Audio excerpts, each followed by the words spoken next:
There is this story that I share very frequently about the day I traveled to the UK to speak at a conference, and as I put on my clothes at the hotel to go to the conference venue, I just felt something in the pocket of my suit, and when I pulled it out, it was an envelope, and it had $1,000 inside it.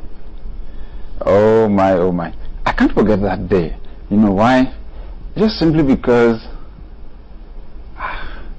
it had not happened before that I would have $1,000 in an envelope somewhere, and I wasn't even aware I was missing any money.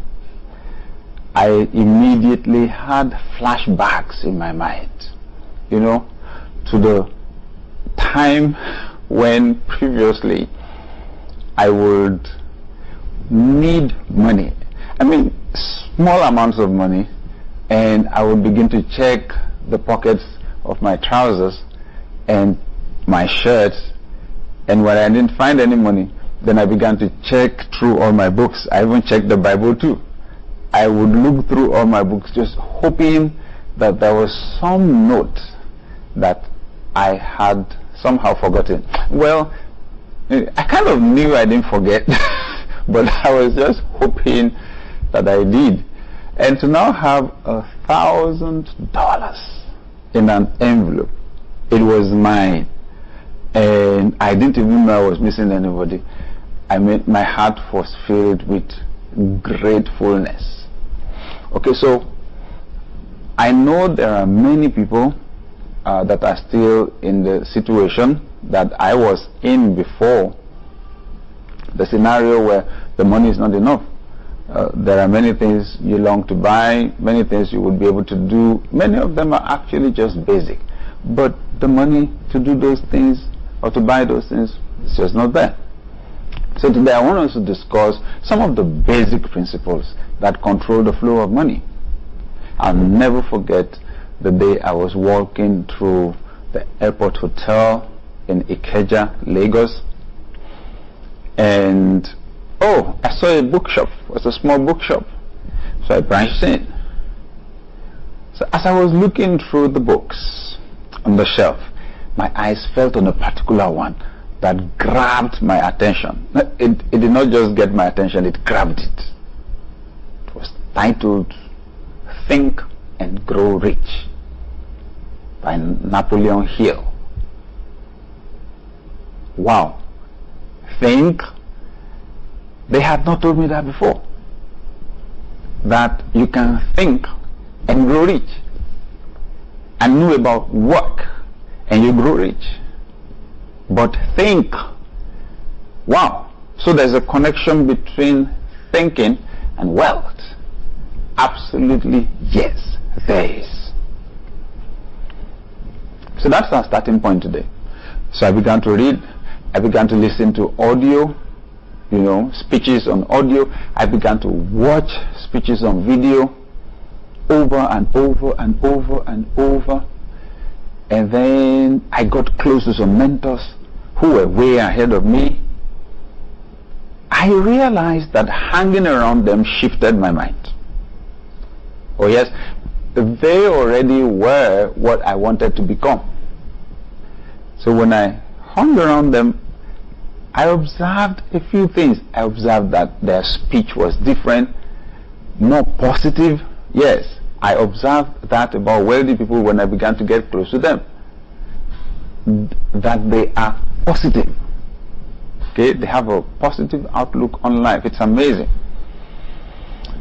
And then I stumbled on something and tried it. To cut pages of magazines and to stick them on the wall in my bedroom so that I could see over and over and over and over again that picture. Wow. The ones I was listening to, the same results. And I put some copies in my car and put them on continuous play. Gradually. Okay, so let me tell you what happened. I found out that I was changing on the inside. I found out the way I thought was changing. I was now beginning to think like my mentors. Yes. And at first that scared me. It was like I was a fake. I was imitating somebody else. But I found out, well, some people say that you can fake it till you make it. You fake it because your mind does not recognize the difference between reality and imagination. I would sit in on conversations and my mentors or senior friends would be discussing millions. Yes, millions. And they would talk about how they did this investment, how they disposed of it, sold it, and then got this in return, and then how much they paid and so on. I just kept quiet. I just kept silent. I realized some foundation needed to be laid for me before I would practically get into wealth creation. So the starting point is for you to believe that you are rich, and you want to get yourself to that point as fast as possible. So remember what I said. You want to shift your thinking. You want to be able to conceptualize yourself as a prosperous person or a wealthy person. Read books. Read books on finances. I've read books written by millionaires. I've read books written by billionaires. I've had interviews with successful people. I've been able to ask them questions. I don't pass such opportunities by. Because the main thing is you want to defeat the pictures of poverty. You want to defeat the pictures of scarcity. Yes, in fact, you want to shift how you think. That's what you want to do.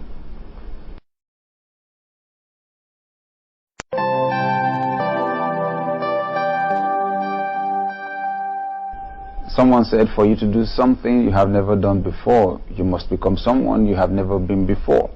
That's what we're talking about. And how to become someone you have never been before is what we're describing. It's in your mind. It's in your imagination, because that is the place where you overcome all your limitations.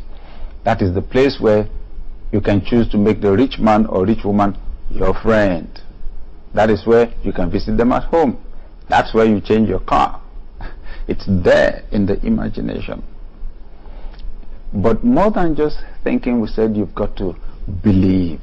You've got to accept as your reality the fact that you have money, the fact that you're wealthy. Wow. Now, obviously, you and I have a lot of battles to fight on that score. Why? Because your financial reality will try to stamp itself on your mind all the time. All the time. How do you hold the thought in your mind, I am wealthy, when there's no money? There's little or no money in your account. How do you hold that thought? How do you hold that thought when maybe you go out, you meet people, and they're better dressed than you are? Maybe you attend an event and I mean, people come with exotic cars. You don't go there with any exotic car, and you tend to feel less. You tend to have a lower self-esteem. That is where the fight is. It's the inside that controls the outside.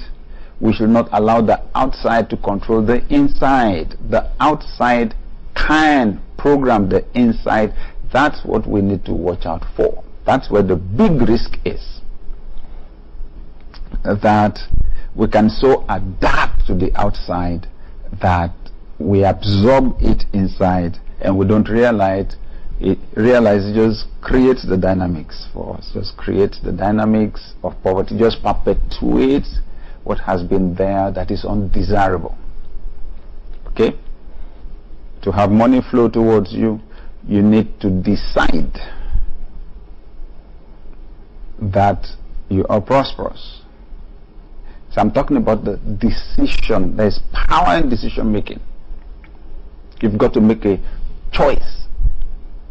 Bring it down to this level. Being rich is a choice. Being poor is a choice.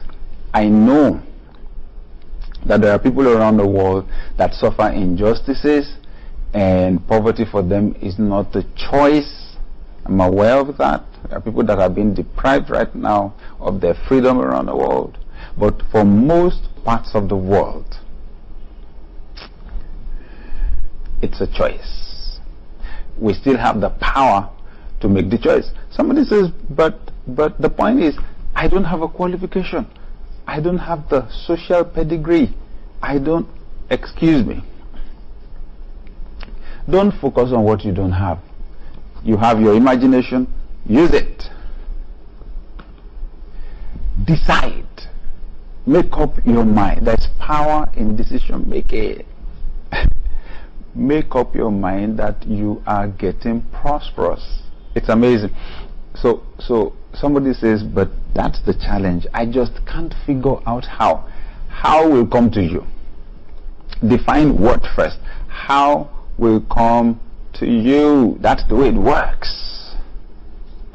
Don't bother about the how. The how will come to you by inspiration. The how will come to you maybe through a book. The how will come to you maybe through a mentor. The word, you cannot shirk that responsibility. So we're assuming that you believe in abundance mentality. Let it work. Put it to work. Believe that you are prosperous. Believe that you are wealthy. You sell different things in different ways. Okay? So to a military officer, you know how to approach it. If it's a child that is buying, you know how to approach it. If it's an adult, you know how to approach it. If you're selling to a man, you know what to emphasize. If you're selling to a woman, you know what to emphasize. But the important thing is, you've got to be selling. You've got to be selling something. And with time, you hone your skills. Because selling is a skill. Selling is a skill, and I hope to see a whole lot more of it in the environment. And that is if you have something that has value to add to other people's lives. You've got to be selling something. I can't find a way around it when it comes to the principles that govern money. There is no shortcut here. Money is a means of exchange of value. Somebody says, oh, what if maybe something negative happened, maybe I lost a parent or something, and I have this huge setback in my life. The only way to right the wrongs in your life, to put yourself back on track, is for you to align back with principles. So I'm saying here today, if you've never sold anything before, it's time for you to sell now. It's time for you to sell now. Okay? It's time for you to sell now. It may be a product, it may be a service, but it's time for you to sell now. Okay. So it's food that I want to offer to people in my city. Why should they come to buy the food? That's important. Why should they leave other restaurants to come buy my own food? We've got to do our work with excellence. There is nothing you do that you don't require skills. I mean, career-wise, skills. If it's selling food, develop the capacity to cook food and to package it and to present it. So, you need a skill. That's what I'm saying here. The long and short of it is, you need a skill. You've decided. You believe that you are rich. You've decided that you're prospering. Look at the amount of money that you are expecting to earn, what you believe to earn. and look around to see if there are people that earn that amount of money yet. What you will find out is the people that have achieved their goals are in the minority, and people stay a long way off and sometimes even criticize them. I think it's foolishness. We need to walk up to them and ask them exactly how they did it. We will always find out they were selling something.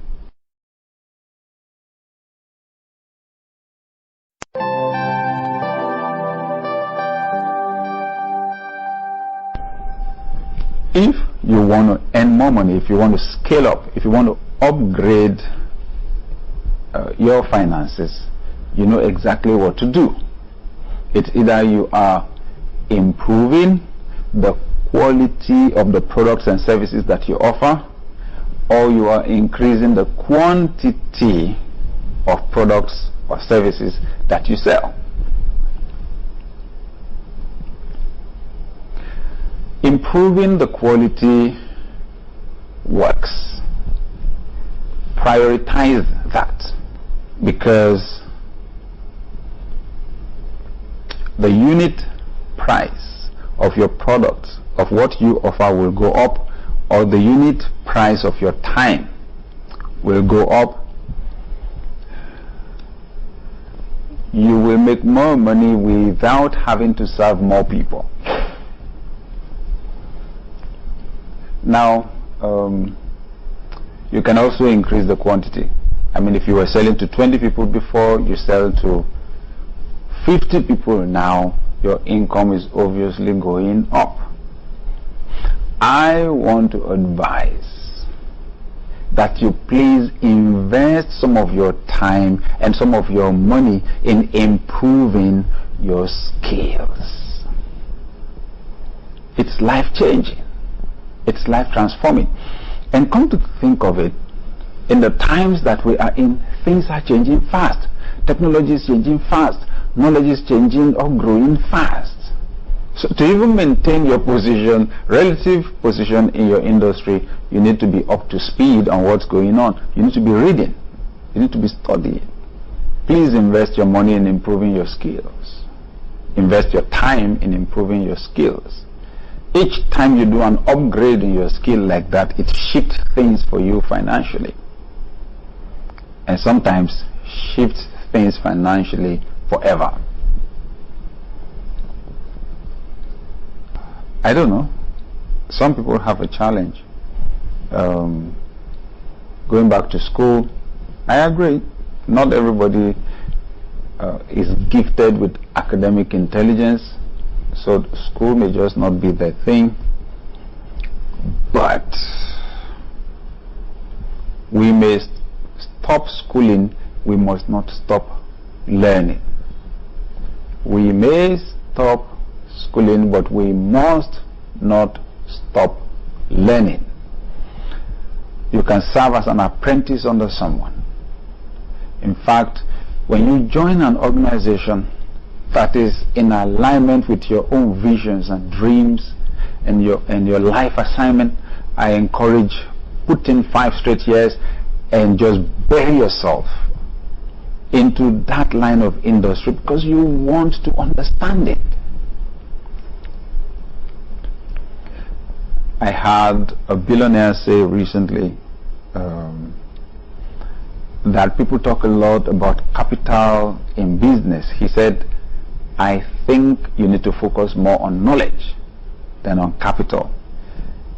He said, when you put your knowledge ahead of your capital, when adversity comes, it will hit the knowledge first before it can touch your capital. He said, but if you put the capital first and knowledge comes behind, when adversity strikes, it will wipe out your capital and you will now gain knowledge. Okay? So we need to prioritize the upgrading of our level of knowledge. Absolutely necessary. Okay? We are never too old to learn. Never too old to learn. Don't die before your time. Okay? Be open-minded. Once in a while, take yourself through the process. It may be a short course, it may be a long one, but you want to continue to upgrade your skills. This is very, very, very important. Let me add another thought when it comes to structuring your life to attract more resources towards you. Value your time. Very important. See time as your most precious capital. This is why I say this. Because when you say capital, most of the time we think about money. But I put time ahead of money because when you lose money, you can make money back to replace it. When you lose time, there is no manufacturer to manufacture yesterday for you. It's gone, and it's gone forever. The amount of money that you make, okay, is simply a conversion of your time. Whatever it is you achieve on our planet, you invest time, you spend time, or you expend time to achieve it. So the most important resource that you have to convert to money is your time. Okay, let's take time out of your life. What will be left? Nothing. Nothing. Time is the real resource, and it's a powerful resource because it is irreplaceable. Once it's gone forever. And the amazing thing is that it's given to everybody in equal quantity. But if you want to find what the difference is between the person that is wildly successful and the person that is struggling, look at what they do with their time. You will find the difference there. You'll find the difference there. So just by shifting what you do with your time, I guarantee your finances can begin to change. That's the point. You trigger the principle. That's why volunteering can be very, very powerful. I've seen many people who went to volunteer somewhere and then the next day they got a job. Very powerful. If value goes from you, value will come back to you. So back to your time. Make the best use of your time. A lot of the time, the things that seem to be urgent don't add any value to you. If you're going to be prosperous, you need to make up your mind about being prosperous. You need to believe that you are prosperous. Please use your time well. Invest your time. Don't just spend your time. If somebody says, I'd like to talk to you for about 2 hours, think, will that be an investment or will that be an expense? Prioritize. Is this thing important? And is it urgent? A lot of the time, I'm telling you, when you try to work it out, you'll be amazed. Most of the things we invest our time in are things that are not very consequential to our success or to our progress. Check your priorities, the things that are most important to you, what you would consider real success, how much money will be required to meet your basic needs. Then make up your mind, set the target, go to work.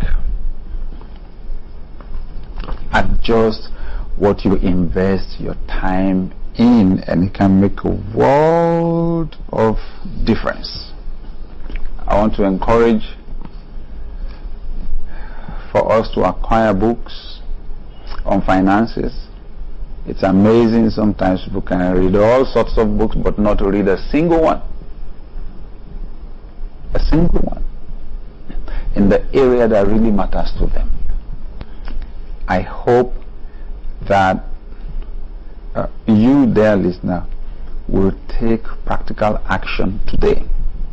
I will always continue to emphasize the biggest fight that you have to fight over your financial status is in the mind. And you've got to defeat negative thoughts there. Again, I can feel it. I've been through it.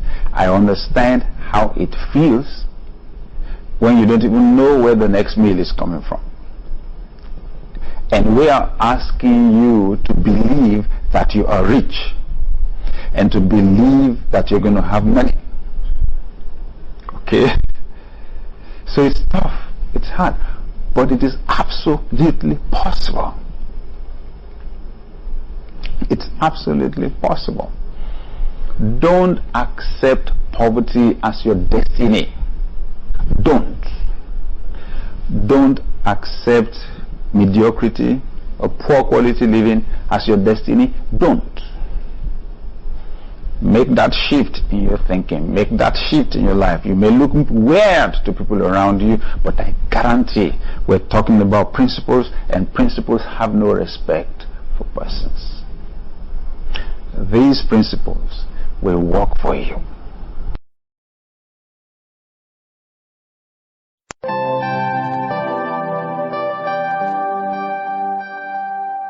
There is no substitute for hard work. Okay? If you're going to create wealth, you must understand wealth is not for the lazy man. It's for the person that has a dream and that is willing to roll up his sleeves and to go after the fulfillment of that dream. The woman that wants to be financially independent must know that she needs to put in the required effort to make it happen. So be a person of your word and be a person of action. Do it. Do it. Make a move. Okay? If somebody says, oh, the problem is I can't find a job, volunteer somewhere. Volunteer somewhere. You know why that is powerful? You may not be getting a pay at the end of the day, but the fact that you are giving provokes a cycle. Your job will come out from somewhere. It happened to me. I couldn't get a job for a long time. And then one day I just decided, you know what? Why stay at home? I'm going to offer my services for free at my church. I went, I spoke to my pastor. It was a Thursday. But I said, I think I want to come in to the church office to help. The next day, he introduced me to all the staff. 2 days after, the Sunday, somebody came and said, I was informed that there's an opening for a site engineer on this particular site, because my background was in civil engineering. I got the job. It's amazing the way it works. I mean, in this instance, it wasn't even that I had offered the services, it was that I showed willingness, made the move, and the job popped out. I'm talking about principles here. They have no respect for persons. What you sow is what you reap. Okay? So, but back to those of us that either are career people working maybe in a particular office or workshop or working in somebody's business. Okay? You're offering services already. I want you to understand the powerful dynamics behind what you're doing. You've got to think beyond your salary. You've got to think of financial independence. You've got to think of your future. And let your vision of that future influence how well you do your work. You've got to do it well. The person that is thinking of where he or she is going to be in 10 years time or 20 years time, how prosperous he or she is going to be, can't do the job the same way someone that is just there to get a salary would do the job. Be a person of vision. Immerse yourself in this job. Unleash your loyalty on this job. More than that, upgrade your skills. Make yourself indispensable. Okay? Let it be that you're the one person that can be trusted by the leadership when they have very important assignments to give out. I'm sure you know that with time, all that evolves in any organization, that with time the CEO is able to identify the people that will really do the job. When they have very critical assignments to carry out, it's those dependable people that they look for. Be that person. Be that person. I guarantee you, you'll always have a job, but more than that, you'll be getting some money. But then more than that, there's a chance. There's a chance that when a breakthrough opportunity shows up somewhere, you'll get a high recommendation to go to the job. No room for laziness. Move yourself. Get out of your bed. If necessary, get out of your house. Or pick that phone, make that phone call. Okay? I mean, that's one of the very important things that I have learned to do. Okay, so now the money is coming back. So let's assume the money is not coming back. So what should you do with the money? Now you are getting money you never got before. What should you do with it? Very, very important.